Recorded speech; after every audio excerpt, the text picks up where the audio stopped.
Believe it or not, we are not just about bad news here on Varney and Company. So we have found a bright spot in the economy from housing, of all places. Right now, we have two major cities where home prices are on the rise. Joining us from Phoenix is Tanya Marchiol with Team Investments, and in Fort Lauderdale, Samantha DeBianchi with DeBianchi Real Estate. Let's start with you, Tanya. This is information as opposed to viewpoint here. Phoenix, Arizona, prices up. How much and over what time frame?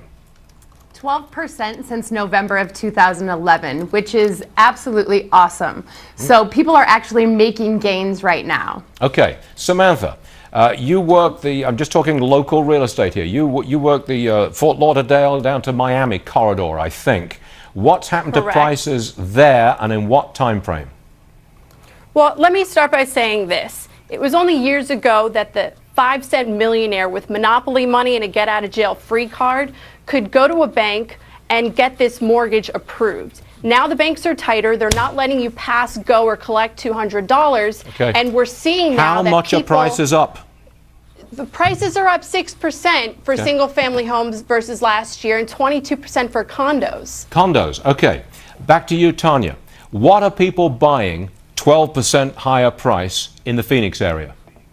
It's the single family home. Arizona was never a market that grew up. They grew out. So it's all the single family, 3-bedroom, 2-bath homes. You got to remember this is a lot of investors, so we're still looking under that $125 price point. Yeah, now that was my question. Who's doing the buying here? You say that this is mostly investors. It's not ordinary families looking for a single family home. It's mostly investors?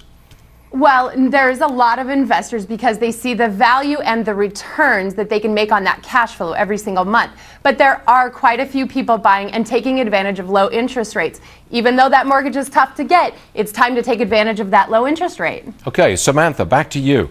Split it for me. 6% up single-family homes, 22% up condos. Let's start with condos. Are they being bought by investors or by people who are going to live in them?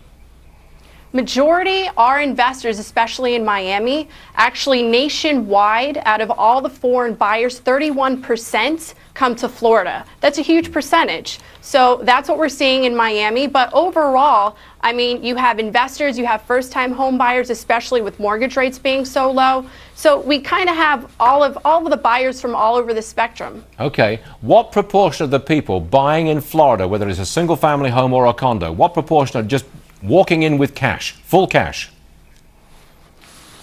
I mean, you know, that's hard to say because at this point, you can pay cash, but it makes more sense if you can get a mortgage for as low as those rates are. Yeah, you have a ton, again, of these foreigners just buying cash left and right, and they're not even looking at the properties. They're making a phone call because they see it on the internet, and they say, you know what, this makes sense. All right, Tanya, back to you for one last one. Cash or a mortgage? It's a very good question. I mean, why not get a mortgage if you're paying 3.5%? Go. Well, even Mark Zuckerberg got a mortgage, and I think that's awesome because he took advantage of that rate. But honestly, what it is cash gets it done. So a lot of people are coming in with cash, and they have the cash, whether it's their IRA dollars or cash that they've saved. They have it. So they're coming in with cash and then turning around and putting a mortgage on it, just like Zuckerberg did. It's fascinating. Look, we really appreciate good news. We're looking for it in a sort of dark times. We found it in Florida and in Phoenix, Arizona. Ladies, thank you very much indeed for the help. We appreciate it. Thank you. Thanks, Stu. Thank you.